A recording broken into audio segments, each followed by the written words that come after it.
காலை உணவு, மதிய உணவு, இரவு உணவு. காலை உணவு எடுத்துக்கிட்டோம் அப்படின்னா ரொம்ப நெடுங்காலமாக நாம் மிக சிறப்பித்து சொன்ன விஷயம் இட்லி. ஆவியில் வெந்த உணவுகள் நல்லது அப்படிங்கிறோம்.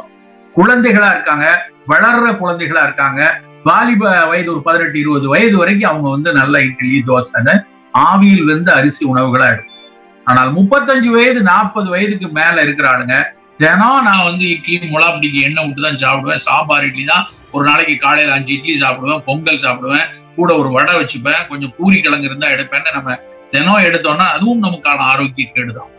நம் காலை உணவு எனப்படுவது நிறைய காய்கறி, நிறைய சுண்டல், நல்ல முளகட்டின பயிறு, கொஞ்சம் அவல், கொஞ்சம் பழத்துண்டுகள், அப்படித்தான் இனிமேல் காலை உணவு இருக்கணும். இது என்ன சார், இதெல்லாம் மரபில் எப்படியா சொல்லியிருக்காங்க, நீங்க என்ன புதுசா ஒரு கதை சொல்றாங்கன்னா, மரபில் பழங்களையும் ஆவியில் வந்த உணவுகளையும் சாப்பிட சொல்லியிருக்காங்க. நம்ம குழந்தைகளுக்கு நம்ம இட்லி, தோசை, இடியாப்பம்னு பண்ணி கொடுக்கலாம். ஒரு 35-40 வயதுக்கு மேல வரும்போது இப்படியான காலை உணவை வச்சுக்கிறது ரொம்ப ரொம்ப நல்லது. ஒரு ஈட் லான்செட் கமிஷன் அப்படின்னு சொல்லிட்டு ஒரு 2-3 ஆண்டுகளுக்கு முன்னாடி வந்தது. நீங்க சும்மா கூகுள் பண்ணி பாருங்க, ஈட் லான்செட் கமிஷன். அந்த ஈட் லான்செட் கமிஷன்ல அவன் என்ன சொன்னான் அப்படின்னா, உங்களுடைய உணவுல, மொத்த உணவுல 75% காய்கறி, கீரை தான் இருக்கணும், 25% தான் தானியங்கள் இருக்கணும். இனிமேல் அடுத்த 50 ஆண்டுகள் அப்படி இருந்தா மட்டும்தான் உனக்கு நான் கம்யூனிகபிள் டிசீசஸ் கிளச்சஸ் வராது அப்படின்னு சொன்னான். இந்த சர்க்கரை, ரத்த கொதிப்பு, எடை எல்லாம் வராம இருக்கணும், ரொம்ப நோய்கள் கூட்டம் வராம இருக்கணும்னா உங்களோட உணவுல 75% இது மாதிரி காய்கறி, கீரை, புலால் சாப்பிடுறவங்க நிறைய மீன்கள், கோழி துண்டுகள் அது மாதிரி எடுத்துக்கணும், தானியங்கள், அரிசி தானியங்களை குறைச்சுக்க சொன்னான். அதுல இன்னும் கூடுதல் என்னன்னா, அப்படியான தானியங்கள் கூட நல்ல மரபு தானியங்களா இருக்கணும். நல்ல மாப்பிள்ளை சம்பா அரிசி, நல்ல காட்டியானம், தூயமல்லி சம்பா, கருப்பு கவுனி அரிசி, கம்பு, வரகு, சோளம், ராகி, அந்த மாதிரியான உணவுகளை நாம ரெகுலர் உணவு வச்சுக்கலாம். வெள்ள விளையர்னு பாலிஷ்டு கிரேடுக்குள்ள போக வேண்டாம். இன்னொரு இதுல ரொம்ப முக்கியமான விஷயம், மரபு சார்ந்த தானியங்களை ஏன் திரும்ப திரும்ப எல்லா காலகட்டத்திலையும் வலியுறுத்துறோம் அப்படின்னா, இந்த தானியங்கள், இந்த மரபு அரிசிகள், இந்த மரபு தானியங்கள் எல்லாமே சூழலுக்கு இசைவான ஒரு விஷயம். நீங்க ஒரு சிவப்பு கலர் மாப்பிள்ளை சம்பா அரிசி பாக்குறோம், நல்ல சிவப்பு அரிசியா இருக்கு.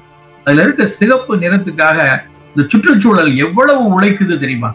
அதுல இருக்க லைகோபின், அந்த சிவப்பு அரிசியில ஒட்டி இருக்கிற அந்த சிகப்பு கலர் லைகோபின்.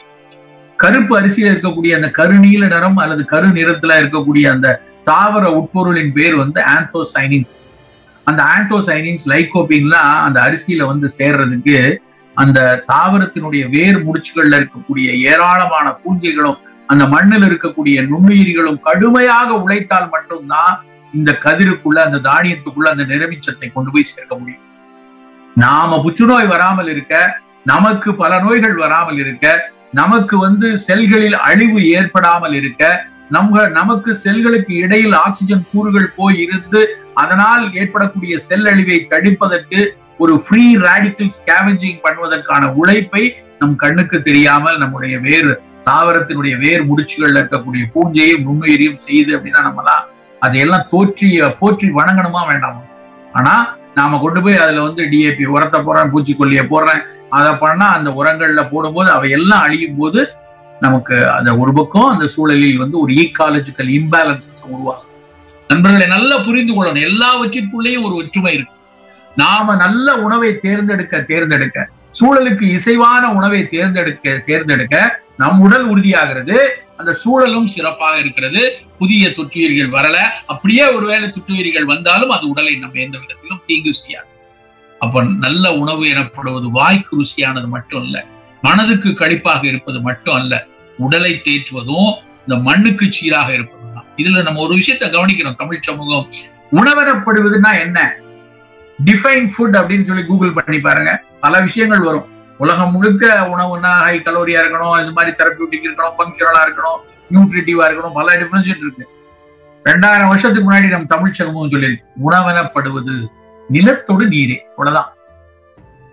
இந்த நிலம் சரியாக இருக்கணும், நீர் சரியா இருக்கணும், அதுதான் சரியான உணவை கொடுக்க முடியும் என்ற புரிதல் நம்மகிட்ட இருந்ததுனாலதான் உணவெனப்படுவது நிலத்தோடு நீரே அப்படின்னு சொன்னாங்க. நண்பர்களே, நாம் ஒரு குட்டி குட்டி விஷயங்கள்லையும் எவ்வளவு தூரம் அக்கறையாக இந்த மாதிரி விஷயங்களை எடுக்கிறோமோ அந்த அளவுக்கு நம் ஆரோக்கியம் வலுப்பட்டு கொண்டே இருக்கும். சோ தானியங்கள், காய்கறிகள், இவையெல்லாம் முடிஞ்ச வரைக்கும் ரசாயன கலப்பு இல்லாமல் நம்ம சார் இதெல்லாம் சாத்தியமா சார், இயற்கை விவசாயங்கள்லாம் எந்த அளவுக்கு பேச்சளவுல இருக்கு அப்படின்னு நம்ம பேசிக்கொண்டு அலட்சியப்பட்டு கொண்டிருக்கோம். அப்படி கிடையாது, சாத்தியம். ஒரு கூட்டுறவாக அதை செய்யும் பொழுது சாத்தியம். இன்னைக்கும் அத்தனை தானியங்களையும் முடிந்த வரைக்கும் காய்கறிகளையும் கருப்பட்டியிலிருந்து எண்ணெயிலிருந்து தானியங்களையும் எங்களால் பெற முடிகிறது. கூட்டுறவு அமைப்பா செய்யறோம். அங்கங்க இருக்கக்கூடிய விவசாயிகளும் இது மாதிரி சாப்பிடக்கூடியவங்களும் எல்லாம் ஒன்னா சேர்ந்து நீ உற்பத்தி பண்ணித்தான் நான் வாங்கிக்கிறேன் அப்படின்னு நேரடியாக செய்யும் பொழுது அது சாத்தியமாக இருக்கு. நாம போன வாரம் இன்னைக்கு ஞாயிற்றுக்கிழமை எல்லாரும் ஒரு தடவை யோசிச்சு பார்ப்போம். போன திங்கள்ல இருந்து சனிக்கிழமை வரைக்கும் எத்தனை பேர் 6 சுவையுள்ள உணவை தினம் எடுத்திருப்போம்? நிச்சயமா இருக்காது. கசப்பு பெருவாரியான மக்கள் அதிகம் எடுத்திருக்க மாட்டாங்க. துவர்ப்பு ரொம்ப ரொம்ப குறைவா தான் இருக்கும். அதுவும் இன்றைக்கு இருக்க புதிய இளைய சமூகத்திற்கு துவர்ப்பு என்றால் என்னன்னே தெரியாது. துவர்ப்பா அப்படின்னா என்னங்கள் அப்படின்னு நிறைய பேர் என்ன கேட்டிருக்காங்க. வாழைப்பூ, வாழைத்தண்டு, கசப்புக்கு நல்ல பாகக்காய், கோவக்காய், கருவேப்பிலை, வெந்தயம் எத்தனை பேர் சாப்பிடுறோம்? மிக மிக குறைவா சாப்பிடுறோம். பெருவாரியாக நம்ம உணவில் ஆக்கிரமித்திருக்கிறது இனிப்பு, உப்பு, புளிப்பு, அப்புறம் காரம். இந்த 4 தான் அதிகமா இருக்கு. கசப்பும் துவர்ப்பும் ரொம்ப குறைவா இருக்கு. பேலன்ஸ்டா இருக்கணும். எல்லா உணவுகளும் சரியா இருக்கணும். ஒருவேளை நம்முடைய நோய்வாய்ப்பட்டு இருக்கிறோம், நமக்கு சக்கரை வியாதி இருக்கு, இனிப்பு வேண்டாம், ரொம்ப குறைச்சிருவோம். நேரடி இனிப்பே வேண்டாம், பழங்கள்ல இருந்து வர்ற கொஞ்சம் இனிப்பு போதும். இரத்த கொதிப்பு இருக்கு, உப்பு வேண்டாம். நண்பர்களை நாம் உப்பையும் குறைத்து தான் ஆகணும், இனிப்பையும் குறைத்து தான் ஆகணும், எண்ணெய் பலகாரங்களை குறைத்திருக்கணும். உணவுகளை நிறைய காய்கறி, கீரை, புலால் என்றால் மீன் இருக்கணும். புலால்னா மீன் தான் முதல் தேர்வா இருக்கணும். அப்புறம் நாட்டுக்கோழி கொஞ்சம் எடுத்துக்கொள்ளலாம். அதிகம் எடுத்துக்கொள்வது மீன்களாக இருந்தால்தான் உடலுக்கு நல்லதா இருக்கும். ஸ்பைசஸ், மணமூட்டிகள் நமக்கு கிடைச்சிருக்க ஒரு மிகப்பெரிய வரப்பிரசாதம். எல்லா வகையிலையும் மஞ்சள், இஞ்சி, பூண்டு, வெந்தயம், கருவேப்பிலை, சீரகம், பெருஞ்சீரகம், சோம்பு, அந்த அன்னாசி பூ, லவங்கப்பட்டை, சாதிக்காய், ஜாதிபத்திரி, எல்லா மசாலா பொருட்களும் வெறுமன பிரியாணியை ஸ்மெல்ல தூக்குறதுக்காக மட்டும் இல்ல. அவை ஒவ்வொன்றும் ஏதாவது ஒரு வகையில உடலுக்கு ஆரோக்கியத்துக்கு நலம் பயக்க முடியும். அன்னாசி பூ அப்படிங்கிற அந்த ஸ்டார் அனைஸ்மாங்க, நட்சத்திர வடிவுல இருக்கும். பிரியாணிக்கு மேல அலங்காரத்துக்கு வச்சிருப்போம். நம்ம எல்லாம் அலங்காரத்துக்கு வச்சிருக்கோம்னு நினைக்கிறோம், இல்லைன்னா அந்த மனத்துக்குன்னு நினைக்கிறோம். ஆனா அந்த அன்னாசி பூல அசமல்டா வீர் அப்படின்னு இன்னைக்கு விக்கிறான டேமிஃப்ளூன்னு ஒரு மாத்திரை. டெங்கிக்கெல்லாம் அதுதான் உயிர் காப்பு மருந்தா இருந்துச்சு. ஈவன் கோவிட்ல கூட டேமிஃப்ளூ எழுதுறவங்க இருக்காங்க. அந்த மருந்தை கண்டுபிடித்தது, அந்த மருந்தை பிரிச்சு எடுத்ததே அன்னாசி பூல இருந்துதான். அதுல இருந்து ஷிகிமிக் ஆசிட பிரிச்சு அதுல இருந்து அசமல்டா வீரை பிரிச்சு கொடுத்தாங்க.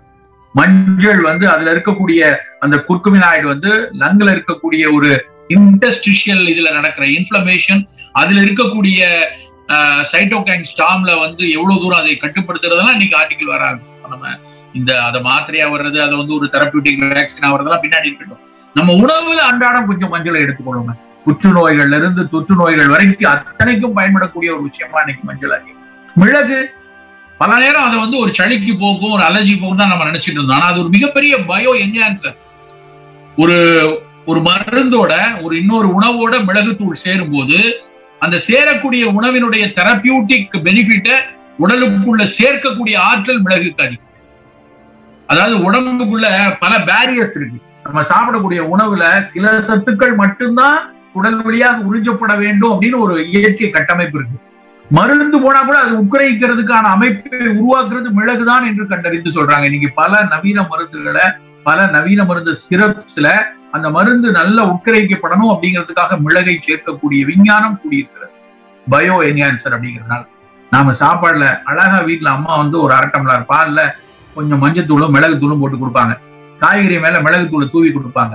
அது வெறும் காரத்துக்காக மட்டுமல்ல, அந்த மஞ்சள் அந்த பால்ல இருக்கக்கூடிய கொழுப்போடு சேர்ந்து உடல்ல முழுசா உட்கிரகிக்கிறதுக்கு அந்த மிளகு தூள் பயன்படும். இப்படி ஸ்பைசஸ் நிறைய இருக்கும். சீரக தண்ணி ரெகுலரா எடுத்துக்கும். இந்த சீரக தண்ணி, இந்த பெருஞ்சீரகம், இந்த ஜாதிக்காய், இந்த மஞ்சள், இந்த மிளகு, இந்த இஞ்சி சாறு, இந்த கொத்தமல்லி கஷாயம், இதுக்கெல்லாம் இன்னொரு பேர் ப்ரீபயாட்டிக். உடல்ல இருக்கக்கூடிய நல்லது செய்யக்கூடிய பாக்டீரியாவுக்கு துணை இருக்கக்கூடிய மணமூட்டிகள். அதாவது இந்த மணமூட்டிகள் எடுக்கிறதுனால நம்ம குடல்ல இருக்கக்கூடிய பாக்டீரியா, அதாவது கட் பயோட்டா அப்படிம்பாங்க. கட் பயோ இல்லைன்னா கட் பயோட்டா இல்லைன்னா இன்னொரு பேர் செகண்ட் ஜீனோம் அப்படிம்பாங்க. இந்த செகண்ட் ஜீனோம் நான் ஜேவிலாம் காலேஜ்ல படிக்கிற நேரத்துல நல்லா சாப்பிட்டா சீரணம் நல்லா இருக்கும், மெட்டபாலிசத்துக்கு நல்லதுன்னு மட்டும்தான் படிச்சோம். ஆனா இன்றைய அறிவியல் என்ன சொல்லுது தெரியுமா? இந்த மாதிரியான மணமூட்டிகள் ப்ரீபயாட்டிக் எடுக்க அவை குடல்ல உறிஞ்சப்பட்டு மூளையில் சுரக்கக்கூடிய புரதங்களோடு இந்த கட் பயோம்ல இருக்கக்கூடிய பாக்டீரியாவுடைய mRNA தொடர்போடு இருக்கு கண்டுபிடிச்சிருக்காங்க. ஆட்டிசம் நோய்க்கு நம்ம எல்லாம் கை பிசைந்து நின்று கொண்டிருக்கிறோமே, என்ன செய்ய முடியும் அப்படின்ட்டு அந்த ஆட்டிசம் நோய்க்கு கூட வயிற்றில் இருக்கக்கூடிய அந்த பாக்டீரியாக்களை நல்லா வைத்திருப்பதன் மூலமாக அந்த நோயை சீர் செய்யலான்னு இன்னைக்கு ஒட்டுமொத்த ஆய்வுகளும் நடந்து கொண்டிருக்கிறது. அப்போ நம் உடலுக்கு உள்ள இருக்கக்கூடிய நல்லது செய்யக்கூடிய பாக்டீரியாக்களுக்கும் தீங்கு செய்யாத உணவு இருக்கணும். வெளியில இருக்க மண்ணுக்கு மட்டும் இல்ல, நான் வெளியில இருக்கக்கூடிய உரத்தை போட்டு குப்பையை போட்டு கண்ணாமண்ணான குப்பையில உரத்தையும் ரசாயனங்களையும் போட்டு அந்த மண்ணை சிதைத்தால் அதுவும் தவறு. அதே மாதிரி நம் குடலை சிதைத்தாலும் அது தவறு. அந்த மாதிரி சிதைக்காத ஒரு நல்லுணவை நாம் தேர்ந்தெடுத்து நாம் சாப்பிட்டாக வேண்டிய கட்டாயத்தில் இருக்கிறோம். நண்பர்களே, நம்முடைய அடுப்பங்கரையில் நாம் கூடுதலாக செலவழிக்கக்கூடிய 20 நிமிடங்கள் நம் ஆயுட்காலத்தில் கூடுதலாக 20 வருடங்களை தரும். எதை எடுத்தாலும் அமேசான்ல ஆர்டர் போட்டு, ஸ்விக்கில ஆர்டர் போட்டு டக்குன்னு வாங்கி, ஊரடங்கா நான்லாம் அடங்கி இருக்க மாட்டேன், போன் பண்ணா வீட்டுக்கு அந்த மெஸ்ல இருந்து நல்ல இந்த சாப்பாடு வரும்னு வாங்கி சாப்பிடக்கூடிய பழக்கத்திலிருந்து வெளியே வரணும். நாம் அக்கறையோடு ஆணோ பெண்ணோ இருவரும் பகிர்ந்தெடுத்து உணவை தயாரிக்கக்கூடிய கலாச்சாரத்துல வரணும். நம்ம அதுக்காக ஒரு நண்பர் எனக்கு சொன்னா, நீங்க வேற அதை இதை செய்யன்னு சொல்லிட்டு போறீங்க, எங்க வீட்டுக்காரர் பேப்பரை கையில வச்சுட்டு கால் மேல காலை போட்டு, அந்த கம்பை சரி பண்ணி கொடு, அந்த சோளத்துல இது பண்ணி கொடு, அந்த காய் எடுத்துட்டு வான்னு ஆர்டர் போட்டு உட்கார்ந்துருக்காரு வந்தாலும், எனக்கு என்ன பாடா இருக்கு தெரியுமா அப்படின்னு ஒரு அம்மா என்கிட்ட பேசினாங்க. அதுவும் தப்பு. நாம் முழுமையாக ஆணும் பெண்ணும் சேர்ந்து நம்முடைய தலைமுறை நலமாக இருக்க வேண்டுங்கிற அந்த ஒரு பங்களிப்பையும் நாம் சேர்ந்து எடுக்கணும். அப்படி ஒரு நல்ல உணவுக்கான ஒரு மெனக்கடலும் கரிசனமும் மட்டும்தான் நம் நலவாழ்வுக்கு திட்டமாக